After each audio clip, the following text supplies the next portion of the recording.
Let's begin tonight in Nyamira County, where Deputy President William Ruto became the first casualty of the tough new security measures when his scheduled meeting was forcefully dispersed by police.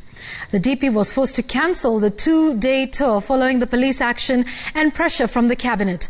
But as Sam Gituku reports, the DP has condemned the manner in which his supporters were ejected from the meeting venues.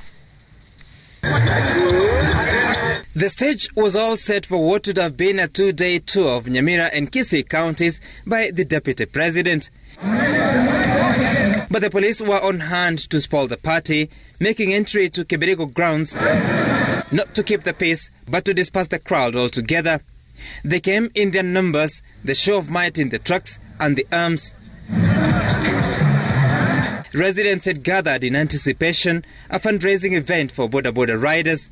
But according to the police, the meeting had not complied with the requirement of a 3-day notice as announced by the National Security Advisory Committee Wednesday.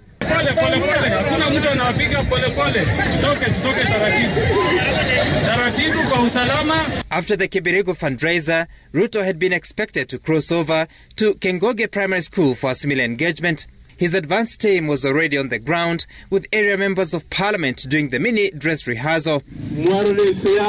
By the time the police were reaching the venue, word was out that the meeting was likely to be disrupted. This wasn't going to be easy.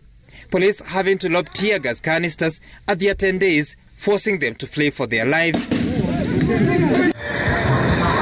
Back at the Kibirigo grounds, residents had hoped the meeting would go on. The Deputy President is in the cabinet meeting with the President as we speak now. After the meeting, he will fly here and hold a peaceful meeting. But the orders were clear. They would have to vacate the grounds as this was now an illegal gathering. Organizers having to remove the tents and the seats. The Public Order Act allows a police officer of the rank of inspector or higher to stop a public meeting or procession if the 3-day notice has not been complied with, or in instances where the police officer has reason to believe that such event could lead to breach of peace. Interior Cabinet Secretary Fred Matiang'i saying the requirements outlined by NSAC are not negotiable. Let us follow and respect the guidelines that were given by the National Security Advisory Committee. We support them because all of them are based on existing laws. Notification about meetings, notification about conduct of meetings and what we need to do.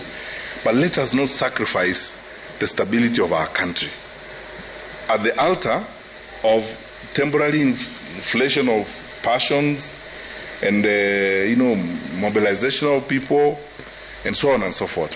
Residents of Nyamira disappointed with the turn of events.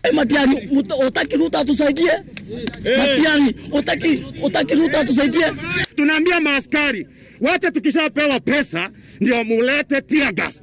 Deputy President William Ruto taking to Twitter to insisting this was not the end. Ruto saying, quote, after consultations with MPs Kemosi, Mose, Nyamoko, the Boda Sacco and church leadership who had invited us, we have postponed the two functions in Nyamira County to Thursday next week. The disruptive dispersal by police of Kenyans engaged in economic empowerment is unnecessary.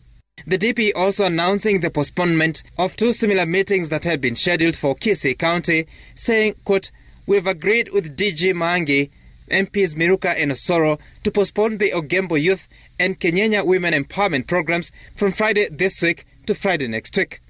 A disturbed Ruto adding, church building, Boda Sacco, Women's Sacco and youth empowerment drives, just like Kazi Mtaani, is development, not politics.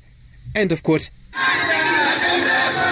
And if the meetings are to be successful, the organizers must notify the police latest by Tuesday next week. The police must also be convinced that the gatherings are not likely to cause breach of peace. Interior CS Fred Matiang'i is saying political leaders must account for their actions and save the country's delicate political situation. Sam Gituku, Citizen TV.